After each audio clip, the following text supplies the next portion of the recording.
Yung isa sa mga pinakamatrabaho na gawain ng isang teacher or professor ay ang gumawa ng assessments. The good news ay meron tayong AI sa panahon ngayon, meron tayong nagagamit or magagamit na AI para gumawa ng exams or quizzes. The problem lang, for example, gumamit ka ng ChatGPT, Claude, Gemini. Ang problem sa mga AI models na to ay hindi sila tailored, hindi sila designed for specific tasks. For example, gumawa ng exam or quiz. So, dyan papasok ngayon ang Scholarly. So, ang Scholarly ay isang AI powered automated class record system na gumagawa ng assessments or quiz or exams based sa sources. So meaning, hindi po siya gumagawa ng items or assessments na hindi naka-base sa diniscuss sa classroom. So ang problem ng mga ibang AI models na hindi naka-design sa paggawa ng exam or quizzes ay po pwedeng gumawa sila ng items pero hindi yon naka-base sa mismong source or sources ng class. So, gagawa siya ng mga items na maaaring hindi kasama sa discussion or hindi na i-discuss ng teacher or ng professor. So, magkakaroon ng problema. So, ang result ay kailangang i-edit ng professor or ng teacher para maiayon, no? Mai-tailor dun sa kanyang discussion na discuss na topics. So, ang Scholarly ay solve niya yung problem na yun, meaning na hindi gumagawa ang Scholarly ng items or assessment na hindi naka-base dun sa sources. So, sa madaling salita, ang mga items na nandun sa output niya ay kinuha, okay, naka-base dun sa in-upload na materials ng teacher or ng professor para makasiguro tayo na naka-anchor yung ating mga items dun sa discussed topics. So, nakalagin ako ngayon sa UI or user interface ng isang user sa Scholarly. So, nasa SUC and private schools mode po ako. Dalawa kasi ito, merong sa DepEd, merong sa uh, state universities and colleges and private schools. Magkaiba ang functions nila kaya magkaiba sila ng UI. So ngayon, ang unang gagawin bago tayo makagawa ng exam or quiz ay gagawa po muna tayo ng folder. So bago pala yan, merong quick guide dito sa taas kung bago para sa itong program o itong software, pwede niyo po itong i-download. I-click niyo lang po yan and then da-download siya sa computer. So, yan ay isang comprehensive guide kung paano gamitin itong Scholarly. So, kung ayaw mo na makaka-isturbo yun sa taas, pwede na siyang tanggalin.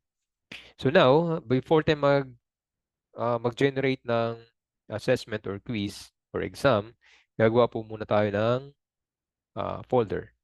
So, i-click natin for example, ah papangalanan ko ang folder nito na ah, Psych Statistics. For example, say it. And then, dito sa description, optional na po yan. Tapos, mamili na po tayo ng kulay kung ano ang lalagay nating color. And then, for example, green. And then, create. Okay, so once nakaka-create tayo ng folder, lahat ng gagawin natin na ah, ma-generate ay ay isi-save dito sa folder na to. So before tayo mag-generate, titignan natin ano-ano ang mga content na nandito sa or mga features nandito sa loob ng bawat folder. Sa bawat folder ay nandito ang generate, meaning dito tayo gagawa ng exam or quizzes. Mamaya po makikita natin yan. And then merong auto grade. Ito yung pag-i-grade natin yung mga scores ng students or output nila gamit ang cellphone.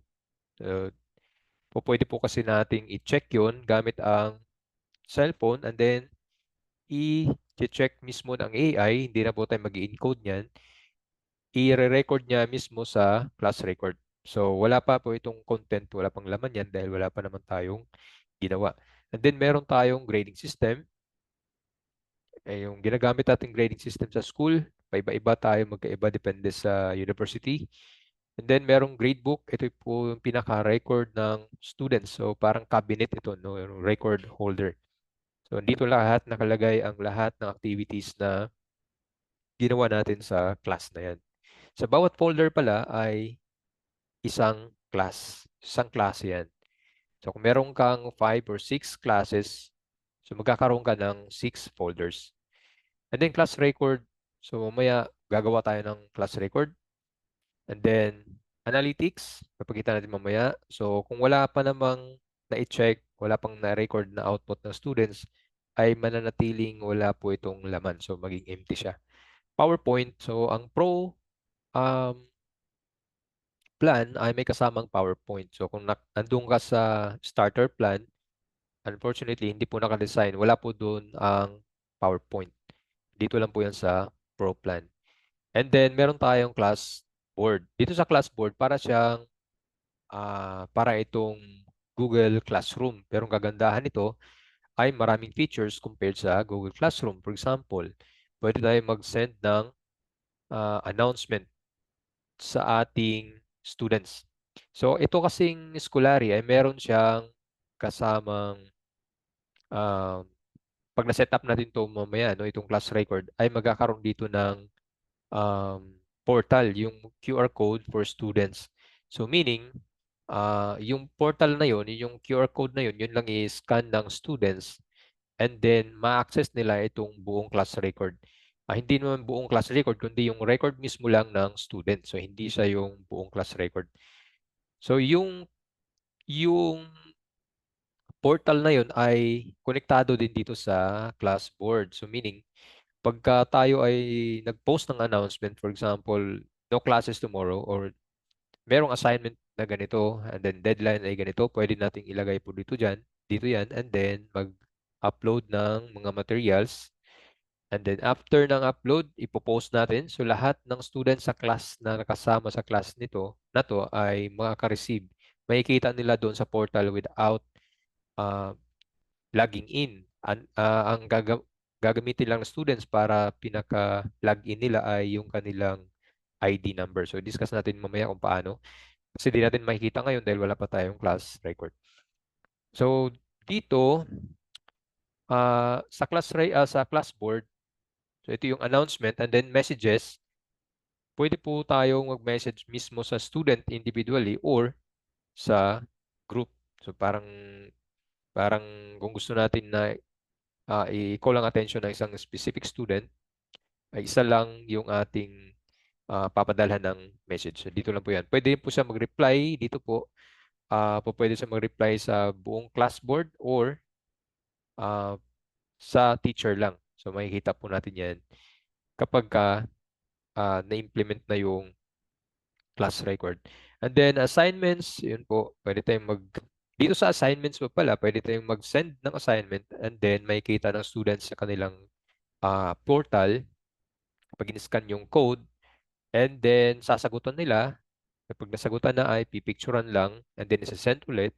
Then yung AI na magche-check po nung output and then titignan, makikita ng teacher kung i-approve ba niya yung scoring na ginawa ng AI or magkakaroon siya ng adjustment bago niya i-save. Once na-save niya yun or i-approve niya, diretso po ang grade dito sa class record. So wala na po siyang manual na gagawin. And then dito po sa class pulse naman ay para siyang parang tinatanong lang yung student sa class kung kumusta kayo dito sa week na to, dito sa subject na to.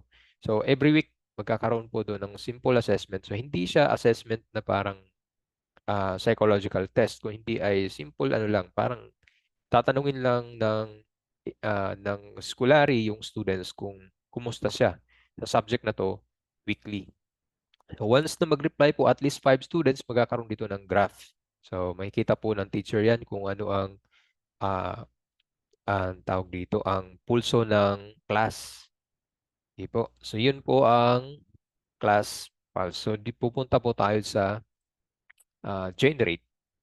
Now, since ang video na to ay for generation lang ng quiz or exam, hindi na po tayo magkakaroon dito ng class record. So, pero dapat talaga magsa-set up tayo ng class record para po makita natin kung ano yung connection nito dito sa class record, itong pag-generate. Kasi po magre-reflect yan, for example ito, tatanungin yung AI kung para saan itong assessment or quiz na to. So for this example, sige, mag-set up na lang po tayo ng class record. So, so pagka nakalagay dyan, pag-click natin to, grading system. So, ko-configure natin siya dito sa grading system. So, hindi po dito sa class record, kundi po sa grading system. So, i-click natin yung grading system. Halimbawa, ang school niyo ay gumagamit ng 1 to 5 na university class uh, grading scale or system. Halimbawa ito, lalabas na po yan.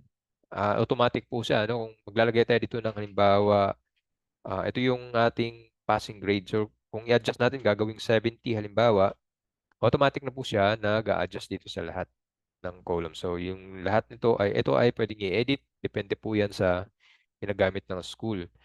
So, yan ang 70 halimbawa, yan ang gagamitin natin.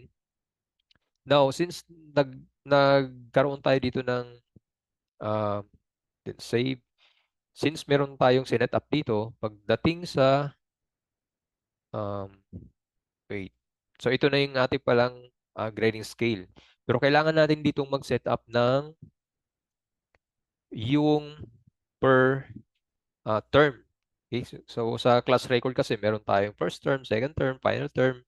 Depende sa ginagamit ng school. So, kanina, meron nakalagay dito. Pwede nyo pong gamitin yun.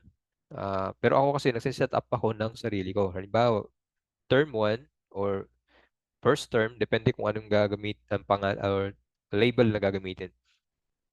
So, dito, mag-add tayo ng component. So, component po ang tawag dito. Under first term, ano ang panggagalingan ng output or assessment.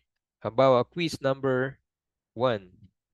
And then, tatanungin niya kung ilang percent itong quiz 1 na to. Katumbas para mabuo ang first term. So, halimbawa, ang term 1 ko ay 15%. Quiz 1, sorry, ay 15%. So, I put 15 and then add ulit. So, kung quiz ulit yan, quiz number 2, and then, halimbawa, 15% ulit. 15. So, kung na-notice niyo makikita dito sa baba na merong weighted total. So, ito po yung uh, kabuuang um, equivalent ng percentage ng term 1 sa buong class record o buong class. So, kung dadagdagan pa po natin yan, magdadagdag lang tayo dito ng component. So, 3, halimbawa, and then 15 ulit, or about 10. So, 10, and then 40. And then, magkakaroon tayo ng 1 exam. Um, masyadong malaki itong nilagay natin pala. 20. So, 20%. I-adjust na lang natin. Medyo malaki masyado. No? 10. 10 here. Then, 10 ulit. So, may 50. That's 50%. So, ito ang term 1. And then, term 2. Kunwari lang, dalawa lang yun, ano? Kunwari, hanggang term 2 lang tayo kasi naka 50% na tayo. Pero usually kasi 3 talaga. 3, 4. Depende yan sa school. So, term 2, add component ulit. Kakaroon tayo ng quiz number. Since nag 1, 2, 3 na tayo dito, pwede yung gawin natin quiz number 4. And then, 10 ulit. That's 10. And then, quiz number 4, 5. It's 10 ulit. 10%. Ilan na to? So, ang total niya ay 70. So, dapat kasi niyan ay mag 100. Mag-add tayo ulit ng quiz number 6. 10% ulit. So, meron lang tayong 20% na natitira. So magkakaroon tayo ng exam, second term exam na 20%. Okay, so green na siya, meaning tama na yung ano, napuno na yung 100%. So ah, pwede nang kunwari ito na yung pinaka buong semester, yung grade natin sa buong semester. Now, since na-set up na po natin ito, and then na-set up na rin natin itong grading scale. So lahat ng computation ay magbe-base po dito sa grade equivalence. So kung ano yung passing rate natin, yun po ang gagamitin niya para i-compute yung grades dito sa buong class na to. So ano ang magiging mukha niya ngayon dito sa class record? Okay, so kanina meron ay blanco ito dahil wala tayong sinet up dito sa grading system. Now na set up natin, meron na siyang nakalagay dito sa class record. Sa class record naman, ito na lumalabas na yung class progress QR. Ito yung sinasabi ko kanina na i-scan lang ng student, makikita na niya. And then, pwede na i-customize itong kulay. Kasi merong nakalagay dyan, lecture, ah, lecture equivalent, lecture total, lab. Kung ang subject mo ay may laboratory, magkakaroon na ito. Kung wala naman, pwede siyang tanggalin. So, saan po yan? Punta tayo sa customize. And then, dito sa laboratory, removal, and lecture. Pag tinanggal natin yun, wala na siya dito. Yan na po yan. So kanina, nilagay natin ang term 1, term 2, at yung mga components under each term. So makikita natin yan sa class record. Term 1, meron tayong quiz 1, 2, 3, and then exam. And then magkakaroon ng total po dito. And then weighted uh, percentage. So ito po yung total niyan, 10 plus 20 plus 50% ang first term. Ganun din sa term 2. Okay, so now, hindi muna tayo maglalagay dito ng students. Wala tayong makikita ng students kasi wala pa tayong nilagay. Since ang video na to ay about paano mag-generate, papakita lang natin kung paano tayo mag-generate ng assessments or quiz or exams. Kaya tayo nag-set up muna ng class record kasi pag nag-generate po tayo, for example, ito po, first na gagawin ay i-upload ang material. So yun yung sinabi natin kanina na since ang Scholarly hindi siya gumagawa ng items sa exam or quiz na hindi nakabase sa materials or sources ng isang teacher, kailangan natin mag-upload ng materials na panggagalingan nung kanyang gagawing items. So, hanapin lang po natin yung ating mga materials na gagalingan. For example, akin ay nandito sa folder na to. Then, i-open. So, nandito na yung mga sources na gagamitin kong para sa paggawa ng assessment. So, kunwari, ang gagawin ko ay exam. Papa-exam na ako. Ngayon, i-click ko siya dito sa assessment type. So, exam. And then, grading period. So, kung i-click natin to, makikita natin yung terms na nandun kanina sa grading system. So, yun yung sinasabi ko kung bakit mahalaga na mag-set up muna ng class record bago mag-generate. Kasi po dito, hinahanap kasi siya. Okay? So, babalik tayo. Kukunin natin tong tatlong materials to. Nasa inyo po yan ha. Kahit ano pong file format po pwede. Yan, nakalagay naman JPEG, CSV, TXT, PDF. And then, exam. So, pag i-click natin to, anong term daw, para sa ang term itong exam na to? Halimbawa, term number 1. Now, pag i-click natin yan, merong lalabas ulit. So, saan yan? Since ito ay exam, ito ay para dito. So, nakalagay dyan, will be recorded under exam. So, ito yung nandun kanina sa class record. Then, dito sa difficulty level, so, i-click natin yan. Pwede po tayo mag-decide kung ang exam nito ay madali lang, average, difficult, or mixed. So, nasa natin po yan. Ngayon, ang gagawin ko ay mixed. Pag mix na, lalabas dyan yung hatian ng items. So, ilang percent dun yung easy, ilang percent ang average, ilang percent ang difficult. And then, ilang items ba to? So, halimbawa, mag 100%, 100 items ako, sorry. So, ang maximum pala na number of items na pwede niyang i-generate ay 100. So bakit 100 lang, hindi pwedeng 120? Yun po ay ginawang limit para masiguro na nasa quality ang gagawin niyang mga items. Kasi po pag sumobra na, marami na masyado. 150 for example, ay hindi na gaanong maganda yung mga items na ginagawa. So pwedeng maulit or low quality yung mga sentences or sentence. Now, dito sa question types, merong multiple choice, merong true or false, merong fill in the blank. Kung ang balak po natin ay i-administer to online, kasi po pwede siyang, ito kasing Scholarly, once na-generate mo dito yung exams or quiz, pwede mo siyang i-administer online. Once i-click natin yung administer online, ay makikita na ng students dun sa kanilang portal, sasagutan po nila yun. Check na po yun ng AI, and then i-record na po niya mismo. So, hindi na po gagawa, wala na pong gagawin ang teacher. So, kung magbabalak tayo na i-administer online, multiple choice lang po tayo kasi itong true or false or fill in the blank ay hindi sa po pwedeng i-administer online. Pero kung mag-offline tayo, pwede po itong true or false or fill in the blank type of questions. So in this example, gagamitin ko ay multiple choice. Now sa multiple choice, merong dalawang choices dyan. Either apat na choices or five. So A, B, C, D. Ito namang five ay um, A, B, C, D, E. For example, sa example na to, gagamitin ko 5 choices and then mamili ng language. Pwedeng lang Filipino and English. So since ito ay ang subject na to ay statistics, gagamitin ko ay English.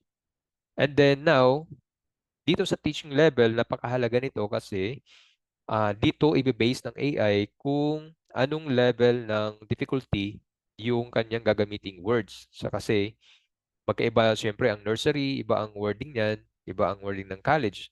So, i-click natin to, lalabas yung mga choices dito. So, napakahalaga nito kasi dito nga magbe-base ang AI dun sa uh, difficulty ng wording na gagamitin niya. So, since ang tinuturuan ko ay college, second year yung subject na yan, gagamitin ko itong second year college. So, ito yung pipiliin ko. Now, all set na tayo. Yun lang po ang gagawin and then i-click natin itong generate. So maghintay natin ng 45 to 75 seconds. Pero usually hindi nagtatagal ng ganyan. So makikita natin sa generated assessment, andyan na yung kanyang queue. Gumagawa na yung AI ng um, assessment or exam. Hintayin na po natin yan. Ang oras ay 7:14.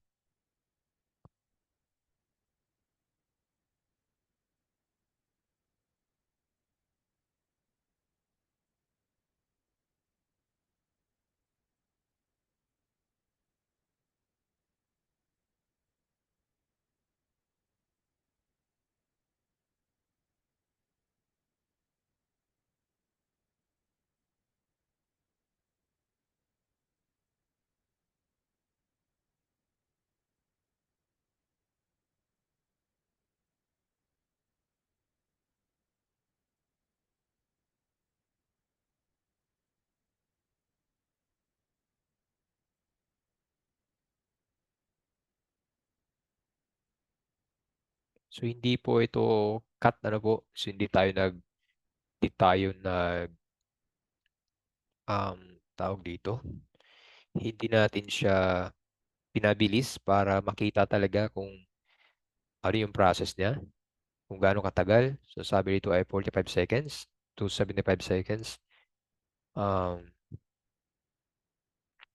since ito ay 100 items kasi kaya medyo siya matagal. Pero kung mag-generate tayo ng 30 items, 40 or 50 items, mas mabilis. Um, so meron siyang note sa taas. You ask 100 items. This paper has 99.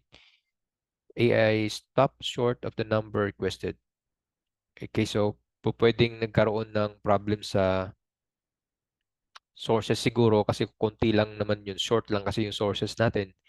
So baka doon siya um, hindi niya nagawa yung 100 kasi kung gagawin niya ay pwedeng maulit na ng ibang items. So yun po ang possible na dahilan. Kaya kung mag-generate tayo ng 100 items, possible na merong mangyaring ganito. So kung meron man, pwede naman siyang i-generate ulit. pero 100 pa rin naman. So, nabuo niya pala. Despite sa kanyang message dito, ay nabuo pa rin niya ng 100 items. So nabuo na po, meron na tayong exam. So ganun kabilis, ano? Pero kailangan nating mag-edit kung kinakailangan. So ito yung output niya. So merong name of students, merong student ID, o yun yung basic na nakalagay. Pwede na siyang i-edit. Pero tingnan natin muna ano ang mga nandito. Since kanina, nag-set tayo dito ng difficulty level. So ito po yan, bawat item, nilalagay niya ng difficulty level. So anong klaseng item to? So ito ba ay easy, difficult, or easy or difficult, or yung average? Dito nilagay niya yung easy. So meaning, itong mga items na to ay madali lang, mga madali to. Ngayon, easy, easy, inuna niyo yung easy. Kasi nag-mix tayo. Kung puro difficult to, difficult din lahat ang lalabas. So difficult yung item na yan, easy, easy. Okay, so nakikita natin bawat item. Now, itong statistical definitions o itong mga nandito, module objectives, branches statistics, yun po ang sources. So, dito yung tags na yan. Itong sources, ito siya. Ito namang difficulty tags, ito po yun. Now, kung mag-print tayo nito, kasi pwede po natin siyang i-copy, pwedeng i-download, pwedeng i-print, or pwedeng i-edit. Para mawala yan, kasi ayaw naman natin. Kasi pag i-download natin yan as is, kasama po itong mga to. Magkasama sila. So, ang gagawin, kung ayaw natin yan, kasi ako ayoko nang may ganitong label, gagawin natin ay i-uncheck natin yan. Nawala na yung difficulty tags.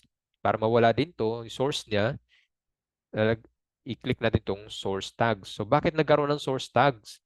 Kasi po, kung i-edit natin siya at gusto natin makasiguro na tama yung ginawa niyang items, pwede kasi natin balikan itong mga items na to, itong mga sources na to. So, example sa easy, so item number 1, ang source daw nito ay makikita sa statistics definition. So, malamang ay nandito yan sa dito kasi ito yung module 1. So, definition. And then, module objectives. So, nandyan yan sa ang sinasabi lang itong source na to ay kung saan sa sources na yan nanggagaling itong item na to.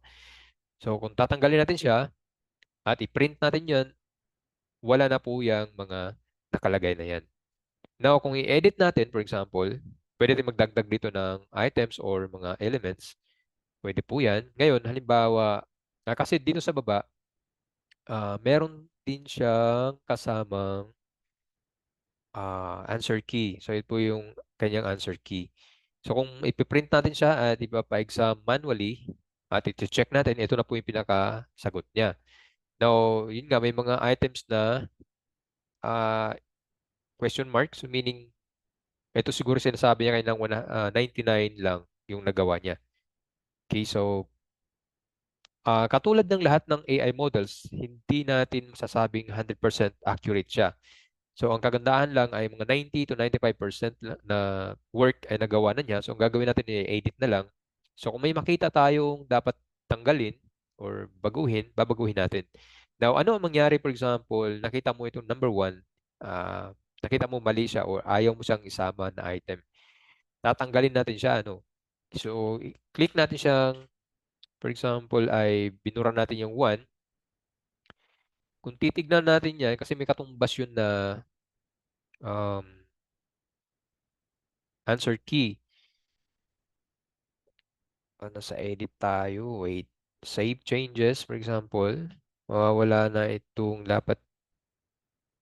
Okay, so yung number 1 kanina, since uh, dinelete natin siya, yung number 2 na item, yun na ang nagiging number 1. So automatic siyang nag-adjust.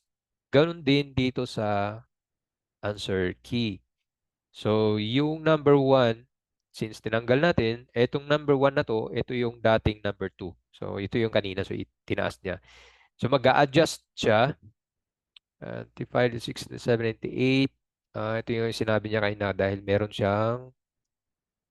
wala siyang sagot. No? So yun, kailangan pong i-edit siya, yung kanyang output.